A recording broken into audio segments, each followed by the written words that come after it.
আসসালামু আলাইকুম। এই যে দেখেন শীতে রোদ ফুয়াইতাছে বুলেটে ড্রামের উপরে। আমি যদি আইসা ধরতে পারি, দেখেন আমার কিভাবে কামড় দেয়, হাতে আঁচড় দিতেছে। মানে পুরেই পাগল হয়ে গেছে, আমার কামড়াইবো।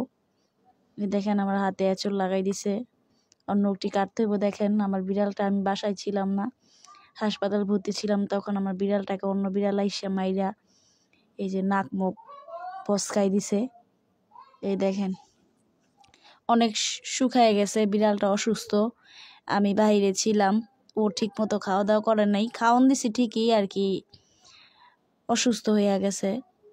এই যে দেখেন মুখটা একবার কাইটটা ফেলাইছে, রাগ করে আবার, মানে আমার ধরতে দিব না, আদর করতে দিব না, ম্যাও ম্যাও করতেছে, তাকায় রইছে। এই যে দেখেন ও সবসময় ড্রামের উপরে বসে রোদ ফোয়ায়। এই শীত আসছে পরের থেকে। আজকের জন্য এই পর্যন্ত রাখছি। আল্লাহ হাফেজ, ভালো থাকবেন। আমার পেজটাকে দয়া করে ফলো দিবেন, আপনারা লাইক দিবেন আর একটি শেয়ার দিবেন।